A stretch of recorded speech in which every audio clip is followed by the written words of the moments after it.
I hope that the last video on the foundations for your comms strategy was valuable for you to really see the work that you need to do, the data that you need to collect, how to set your objectives, making sure that you have the foundation right. That's the recipe for success in terms of execution. Now, in this video, we're going to be looking at understanding your audience.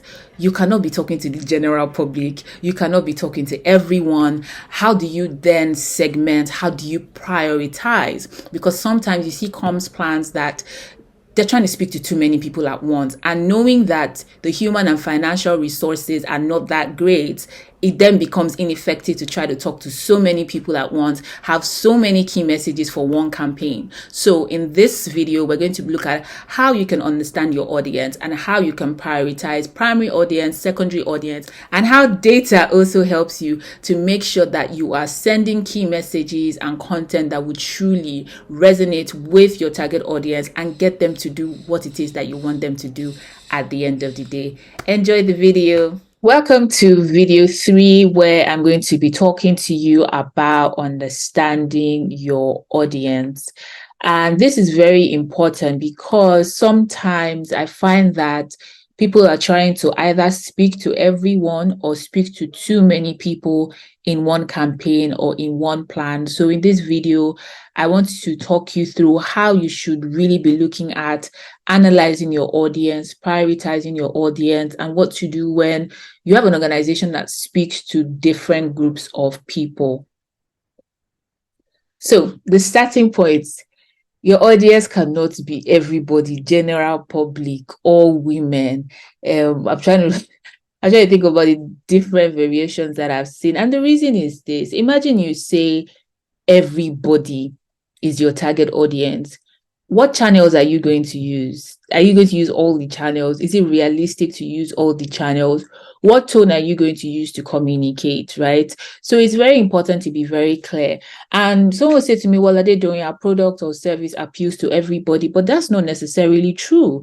So if you take a brand like Coca-Cola, when Coca-Cola did the personalization campaign where they put people's names on the bottles, if you drill down to the strategy behind that campaign, they were actually targeting the youth because data had shown that young people were going for other alternatives. They were more health conscious and they wanted to revive the brand in the minds of the young people. So it was actually targeted at young people, and that informed the kind of tactics that they used, the personalization, the social media engagement. But the thing that then happened is that that campaign also reached people outside of that demographic or outside of that target group that they wanted, but they were very, very specific about who they want to speak to. And you must do that. You must streamline your audience. You really cannot be speaking to everybody.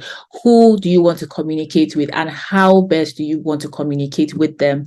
And I don't also think that it's true that your product or service appeals to everybody. Why? Because people have diverse beliefs, values, things that resonate with them. So if you take something as, I always use the example of bread. I love bread, but some people that absolutely hate bread, say bread is filled with carbs, bread is filled with that and that and that. So your audience cannot be everybody. It has to be people who love bread. But what kind of people, beyond their love for bread, what are the other characteristics that would define this target audience? So in order to be able to drill down to your target audience, you need to analyze and segment them. You need to prioritize. You need to create audience personas, and you need to map out the customer journey, because this is what is going to help you to make sure that your key messages land in the proper way and they resonate how they should. So let's start with analyzing and segmenting your audience. I'm sure a lot of you already know this, so I'm not going to spend so much time here. But typically, you want to look at demographics. You're looking at age, gender, location, income, occupation, religion, family structure. However, if you've seen this creative on social media about 40 plus, middle aged, I can't remember the exact details, but that demographic brings the King of England, and it also brings Ozzy Osbourne, who is a rock artist, because they both fit into that profile. So you can't really stop at demographics alone, but it's also good to have an idea of what age group, what gender are we niching down to, what location, because the strategies you will use if your audience is in the rural area will be different from if you're focusing on audience that is in the urban area. Location can also be in terms of, and there's also geographics, right? It can also be in terms of the region, what part of the world they're in, what's the culture, what's the nuances. So all of those things make a difference. So that's demographics. Behavioral, which is something that I feel like you should pay more attention to, is because it's based on knowledge and how they currently interact with your brand. And you're looking at, are they using this product? Are they even aware of this product or service? If, for example, you want to get new customers that maybe you want to convert, for example, the healthy guys to your brand and to your product, you are going to have to use a totally different strategy than if this audience already has some sort of love or inclination towards your brand, the service, and what it is that you are offering. What benefits do they stand to gain from what you're offering them? What is their attitude towards the brand? Again, your work is cut out for you if they don't like your brand, or if they have things against your brand, if they feel like your brand is not socially responsible. What is their purchasing behavior?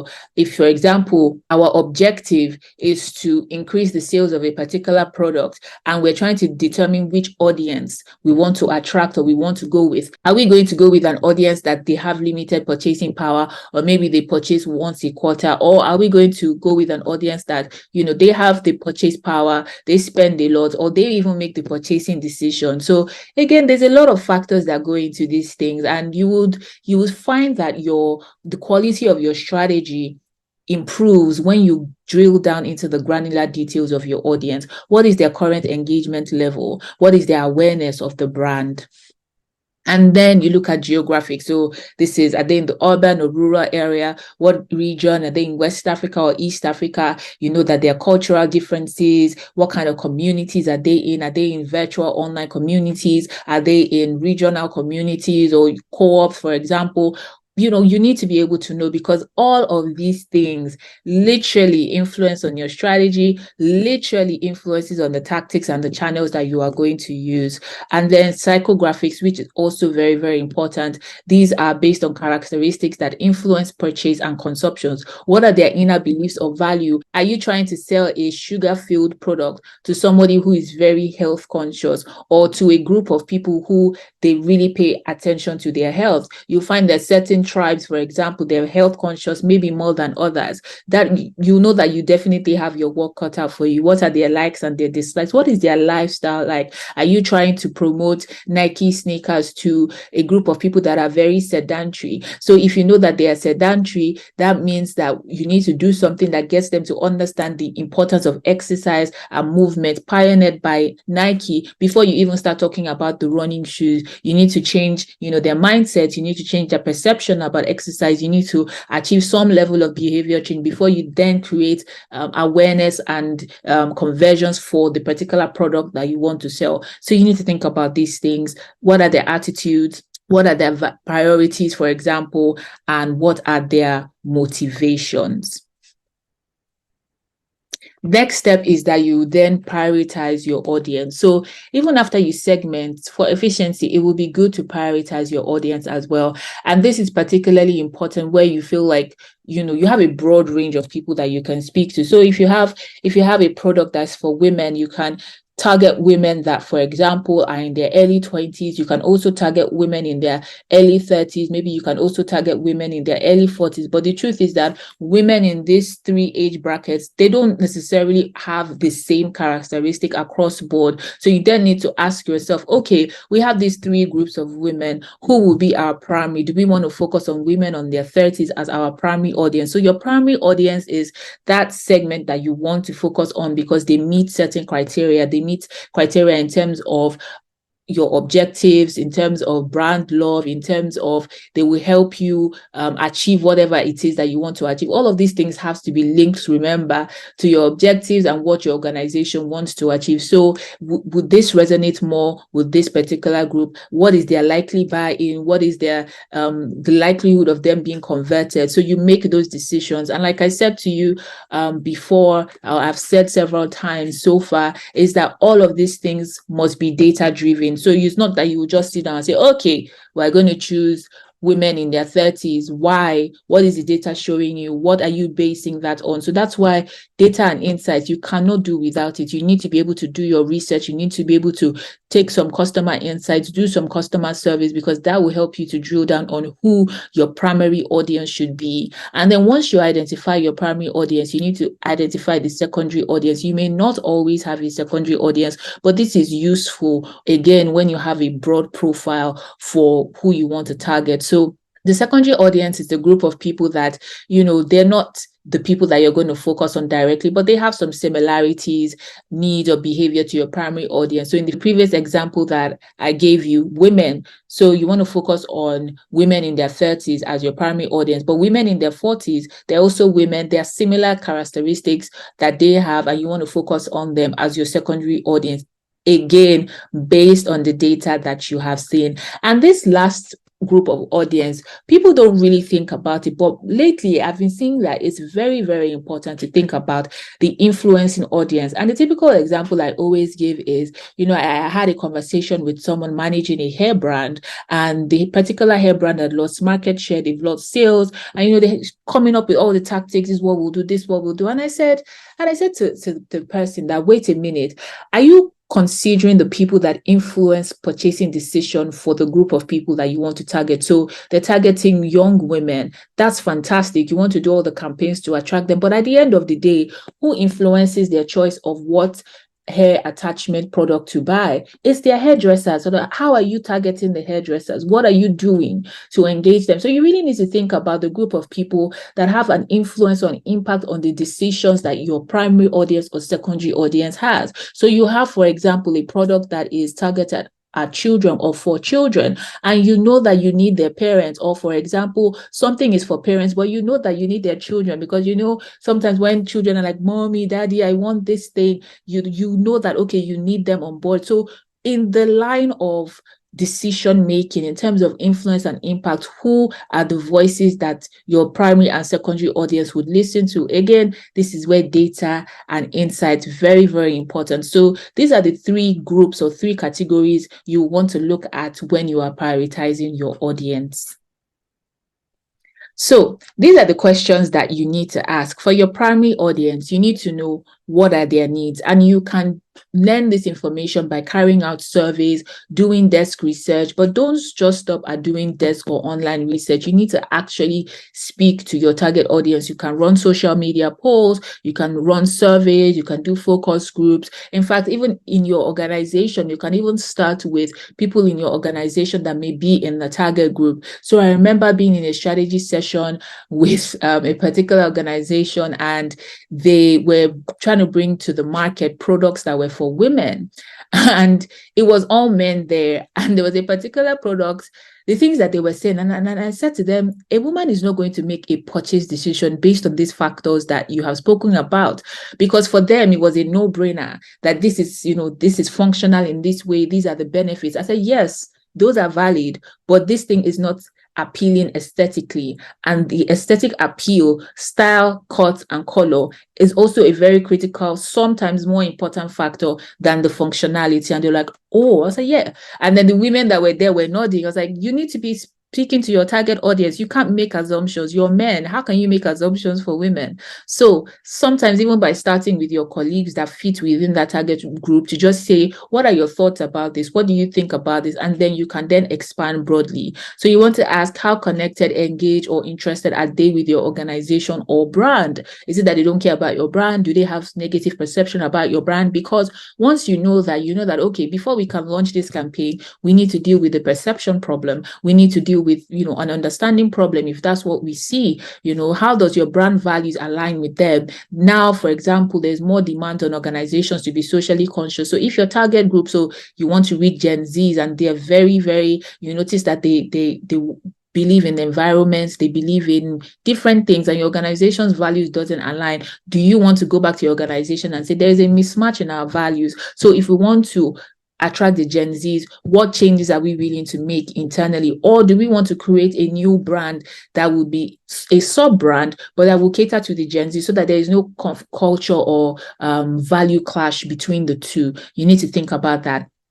How is your value proposition or your brand proposition relevant to them? What channels do they use the most? And this question about what channels do they use the most, this is why you can't spread your net so widely and say everybody, because there is a demographic that they don't really engage online or on social media, that you will have to leverage above the line or on ground traditional tactics to be able to reach them. And there's some that they're digital natives, they're just online, and you can use an online campaign to attract them. You need to be able to know, and that's why segmenting is important.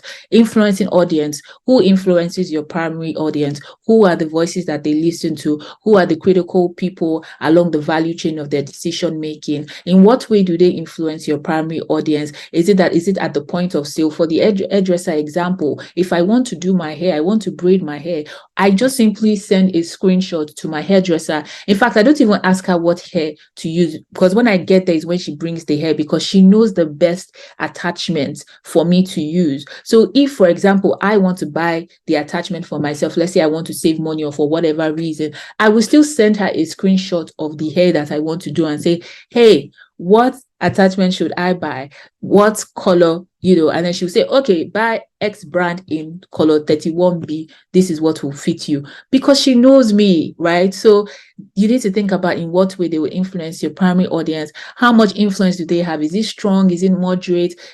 Do I not care about my hairdresser's opinion, or do I really, really, really value her opinion? And again, what channels do they use the most?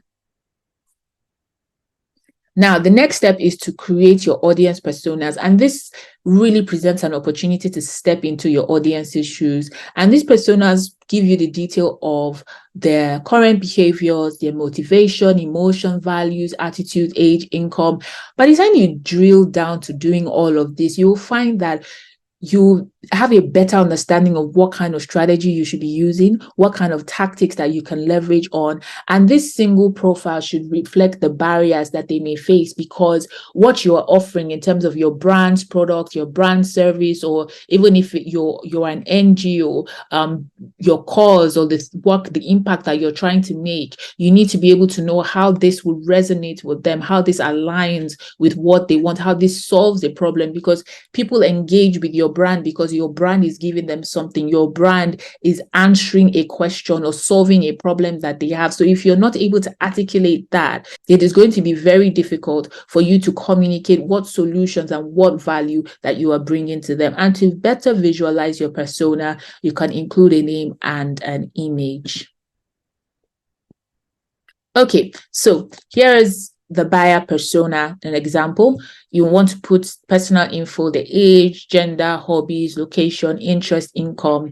And you can have, I always say you can do between 3 and 4, anything longer. Don't go create 10 personas, because again, you fall into that thing of you're speaking to too many people. But your 2, 3, 4 is all right. So you want to establish that. What are their goals? What is their career goal? What does success look like? What is their end game? Challenges? What problems are they trying to solve? What's stopping them from achieving the goal? What are their specific pain points? How can you help? How does your product meet their needs? What questions might they ask? Does your language match theirs? Can you see? That is so critical, because you can't be saying one thing and it's totally in contrast to how they speak, how they process information, how they receive information. There needs to be some sort of alignment. Now, you don't have to answer all of these questions. That's the beautiful thing about this buyer persona, but you can pick the one that is relevant to you. So here are 2 audience personas that I created for a brand that I had worked with. I just edited some parts of it. I focused on naming the brand or naming the persona, life position. Where is this person currently? So the aspirer, Samantha, she's working, but she barely gets by with a monthly income, and she's able to afford the basics to survive. So the particular product we're trying to sell them is a finance related product. So we're thinking,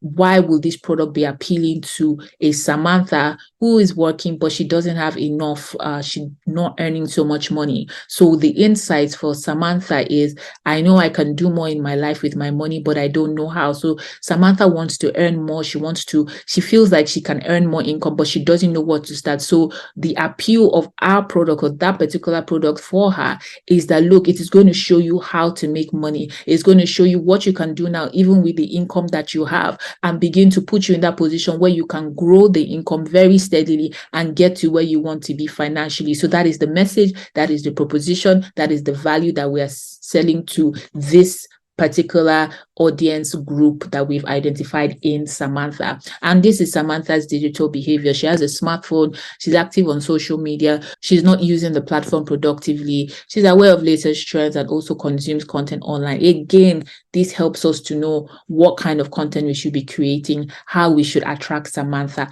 The next audience persona is Cresta. Cresta is married with children. She has a full job, either has a full job or she owns a business that keeps her busy. But she's struggling to balance her career, family, and parenting needs. She's trying to save and invest, but she's not where she needs to be. So we cannot give her the same proposition. So remember, this is the same product, though, but how we communicate it to Samantha is going to be very different from how we communicate it to Cresta. So what we're saying to Cresta is, look, through this product, you're going to learn how to increase your productivity and also how to increase your income, how to then make your money work for you, how to ensure that your business can run on its own without so much effort from you. And that's what we're going to highlight, because that is what will resonate more with Cresta. And then we're aware of her digital behavior. So she uses online tools, she reads blogs, especially those targeted at mothers. So our content and the things that we would put for Cresta has to help her to achieve that balance between career, family, and parenting. So we need to put something that helps her to think about her finance holistically. While for Samantha is single. She's just very, look, I just want to earn more. But Cresta has a more robust need, and we need to be able to speak to the different things that is priority to her as a person. So you can see how when you define the audience persona, when you break it down, you realize, wow, the messaging needs to be different. The sides of our product or our service or our organization that we need to project to this person is going to be different. And I hope you can now see why you cannot be talking to a wide range of people, because you yourself, as the person that is doing the campaign, at some point you're going to become confused. So the next step will then be to map out the customer journey. And this is a visual storyline of every engagement a customer has with your service, with your brand, with your product. And it really does allow you to see the mind of your consumer. What is the process that they go through? What are their needs? What is the perception? And please, this needs to be as realistic as possible. And I won't stop saying it. You need to actually speak to your audience. So don't sit down and create a persona and you've made a bunch of assumptions. Don't create a customer journey and you've made a bunch of assumptions. It's going to defeat the purpose of why we're doing this. The point is that you take data and insights and use that to segment your audience, use that to prioritize your audience, use that to create the personas, and use that to create your customer journey. So you leverage on data-driven research and ensure that you cover all of the different phases that your customers go through. Now, this is what they typically use in marketing, but for you in comms, you can really map this out. So for example, if I want to attract a professional working woman that goes to the office day by day, I'm thinking to myself, okay, if she lives in Lagos and she lives on the mainland, she commutes to work on the island. So she wakes up probably 5 a.m., 6 a.m., she's out of her house. It will take her about an hour and a half to get to the office. What does she do in that hour and a half? She's listening to the radio, or she's listening to some sort of content, depending on if she's a religious person, or maybe she consumes books on platforms like Audible. Maybe she's listening to an audiobook. But if she's listening to radio, if maybe she's the type that is listening to radio, do I put my message in that, prime time morning spot, so that as she's going to work, my message can land? Then as she's going to work, what else is she going to interface with? She's going to see billboards at specific locations. There's going to be traffic at certain points during that commute at a particular time. Do I want to put my messaging on certain billboards so that my brand is sticky? So let's say, for example, she's going to work, she listens to the radio, and the organization has a particular radio show. They've partnered with, a radio slot, or partner to have a radio slot. She listens to that radio show, or she listens, if it can even be an interview, but let's say it's a radio show.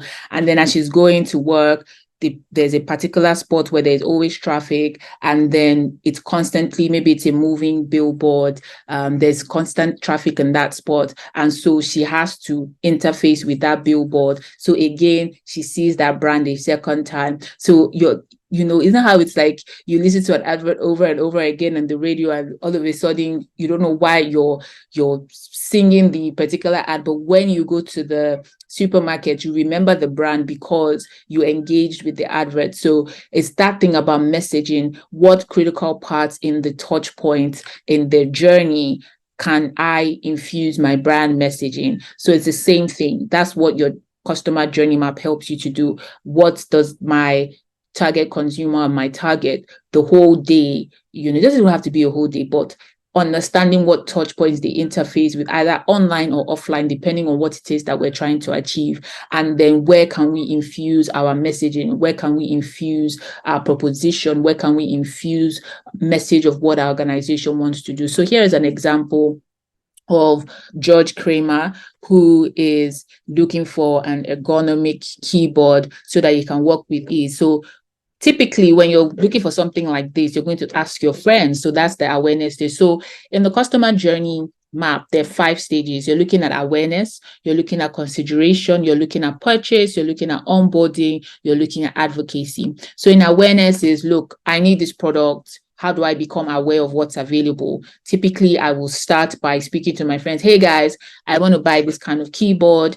Do you have recommendations? And then I'm most likely going to go on Google, best keyboard for XYZ. And then I look at the SEO. Now, the thing about this is that you may also want to add Instagram. There's certain things where I would just do hashtag, whatever it is that I'm looking for, because I want to get an Instagram vendor. But the thing is, because of the stories of what I ordered versus what I got, I will still filter whatever results that I see based on recommendations, because I don't just want to go with any Instagram vendor.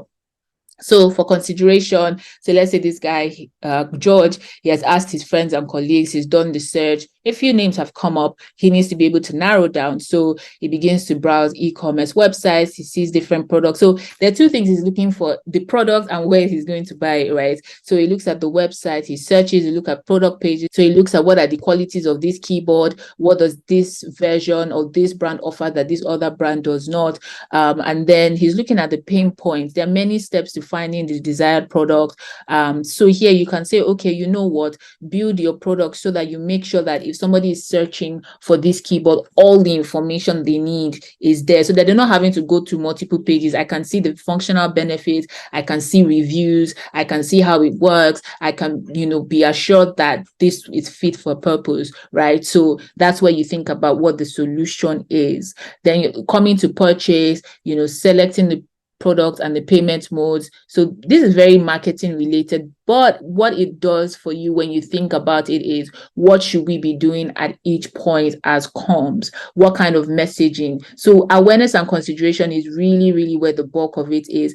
And then in the onboarding and advocacy, because you want them to be talking about your products. And if you pay attention to the fact that you have to work with many other teams, which I'm going to share in this video, how do I engage those people who will be onboarding, the people in customer service, to ensure that this person has a great experience, that they share reviews by themselves, but they share with their friends, that they promote this keyboard that they have just bought, that they promote the brand. So that's really, really how you need to think about it. Then you start thinking about, so for example, in the purchase, what kind of content do we have in our payment page? If there's an error message, what's going to happen? How is that quickly fixed? Because sometimes you go on a website, the transaction is not completed, and you're trying to find someone to say, I need help, and it's so frustrating. Those things contribute to you losing a customer or contribute to a negative purchase experience. So you as comms, you're thinking, what can we do at this touch point? So this is where being strategic comes in. You can't just say, oh, that's marketing's work, that's sales work. No,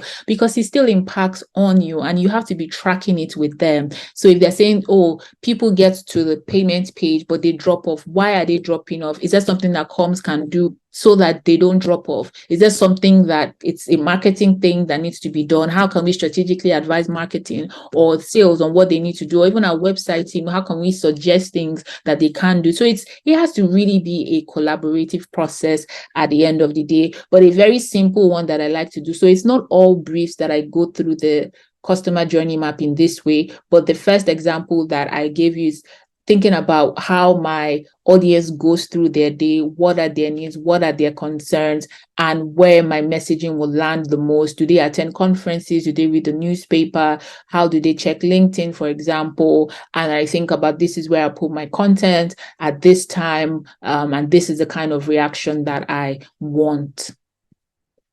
And so let me give you some final tips. Make sure you talk to your audience and make sure you put yourself in their shoes. Don't make assumptions. Please do not make assumptions, because it will just make everything you've done very futile. And you need to make it your goal to deeply understand what your audience knows, thinks, or feels. So if you want to convert someone, for example, maybe someone that consumes a lot of sugar, and you want to convert them to this healthy, gluten-free alternative, you know that you have your work cut out for you. So you need to know what is even their hesitation with gluten-free, what is their hesitation against XYZ, and then you know, okay, this is the amount of energy and work that we need to do. It's different from someone that already has a level of understanding about healthy food variety, and you know, okay, what we need to then get them to do is choose our brand as opposed to brand B, right? And then your audience profile should mirror the experiences of real people. It should not just be you just assuming. Please stay away from assumption. And then you craft your key messages with your audience profile in mind. And you saw in the example that I gave of the finance product for women, the message for persona A will be different from the message for persona B. And then always monitor how your audience changes and adjust your strategies accordingly. The thing is that audience, yes, some people say that audience behavior takes a while to change, but there are external factors that can influence on their behavior. So, for example, if there's inflation, if there's economic crunch, if you look at the Maslow hierarchy of needs, there are certain things that they would deprioritize. So is your product or your service one of those that they would deprioritize? How do you then make it, or make sure that you position it in such a way that even if they deprioritize it, they still pay attention to what you offer? They can still see that, look, this brand is a brand that you need. And then do we need to start casting our net wider? So you have to be monitoring the changes in your audience. You can't just say, okay, we've done it in January, that's the end. You can do an audience profile, do the journey map in January, and by April, changes are already there because there are multiple factors. So you need to be looking at it and constantly assessing to refine where necessary. You leverage your audience insight from social media to make informed decisions. That's why I really like social listening. I always advise people, just listen, even if you're not doing a campaign, because it helps you to make sure that your communication strategy is really, really, really on point. So listening to what people are saying, paying attention to what people are asking for. So you have a particular service, but you find that more people are asking for a service that your organization doesn't really promote or put at the forefront. So you need to be asking yourself, hey guys, for whatever reason, people are asking for this product or for this service, and I'll find out, why are they asking? Did something change? Was there some sort of announcement that then made this important for them to have this service or to get this product? And then how can we leverage on that to also build our reputation, or to do this for the organization? And then finally, please